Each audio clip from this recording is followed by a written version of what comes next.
ఏది కనబడ్డా వేసిస్తుంది. సో అట్లా పొరపాట్లు కనుక ఆ అబ్బాయిని చూస్తే సమాజానికి ప్రమాదం.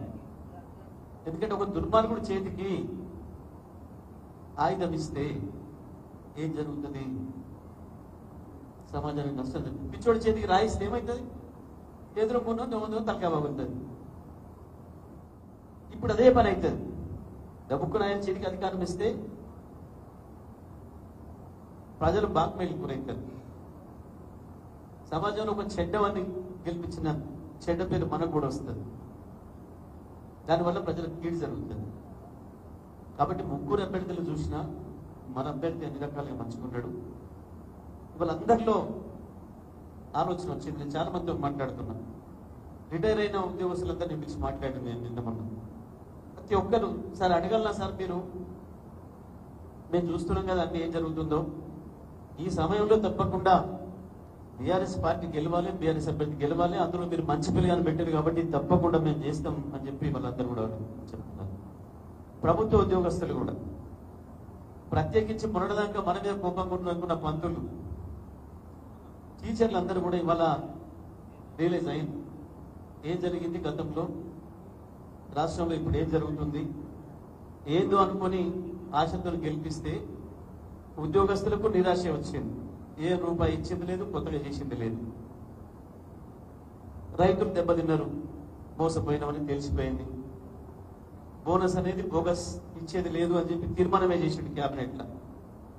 పేరుకు ఊకనే మొత్తమే ఎగ్గొట్టినా అంటే బాగుండదు కాబట్టి సన్నోట్లోకి ఇస్తా అన్నాడు. సన్నోట్లు పండించేటోళ్ళు తక్కువ, నువ్వు బతిరాడి కాళ్ళు మొక్కినా నీకు ఒక గింజ కూడా అమ్మరు. ఎందుకంటే బయట మార్కెట్లోనే 27-28 వస్తాను, అది పచ్చోట్లకి. ఈయన గాడి పోవాలంటే ఎండబోసుకొని పోవాలి. తీసుకొచ్చి ఎండబోసి మళ్ళా లోడ్ చేసి మళ్ళీ ఆడికి పంపిస్తే అయ్యే ఖర్చు మళ్ళీ బస్తకు 100-200 అవుతుంది. రూపాయి ఖర్చు లేకుండా చక్కగా మిల్లకు పోతున్నాయి పచ్చోట్లు. నీకు ఎందుకు ఇస్తాడు? ఇయ్యడు అని తెలిసే నేను ఇద్దామనుకున్నా కానీ వాళ్ళు రాలేదు అని చెప్పి రైతుల మీద నేను నెపం పెడదామని చెప్పి ఆ దొంగ మాట చెప్పిండ్రు. సాగు గారు కూడా ఎత్తేసింది. కొత్త ఇయ్యకపోతే చెప్పేది రైతు బంధు మొన్న వచ్చింది ఆఖరగా. మళ్ళీ రైతు బంధు చూడరు మీరు, మొన్న వచ్చింది ఆఖర.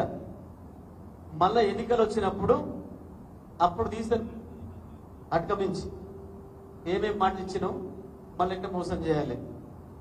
ఇప్పుడు ఎన్నికల కొరకు తేదీలు పెట్టుకుంటూ వచ్చాడు రుణమాఫీ ఆగస్టు 15 అని.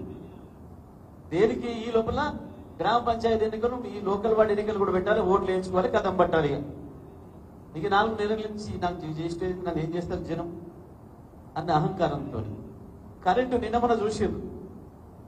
నిన్న మొన్న 3 ఆసుపత్రులలో కరెంటు లేక సెల్ ఫోన్ లైట్లు పెట్టుకొని ఆపరేషన్ చేస్తున్నారు. మన ఇక్కడ నేను చెప్పేసి మనకు వార్త వచ్చింది, చూసినాం మనం. ఏడా భువనగిరిలో, భువనగిరి ప్రభుత్వ ఆసుపత్రిలో సెల్ ఫోన్ లైట్ పెట్టేసి ఆపరేషన్ చేసిందండి. ఇటువంటి పరిపాలన ఉంది. దీన్ని మనం అర్థం చేసుకొని రేపు మన అభ్యర్థికి గెలుపు కొరకు ప్రయత్నం చేయాల్సిన అవసరం ఉంది. పెద్దలు బీఆర్ఎస్ రాష్ట్ర సమితి కార్యనిర్వాహక అధ్యక్షులు, రాష్ట్ర ఐటీ ఇండస్ట్రీ జౌళి శాఖల మాజీ మంత్రివర్యులు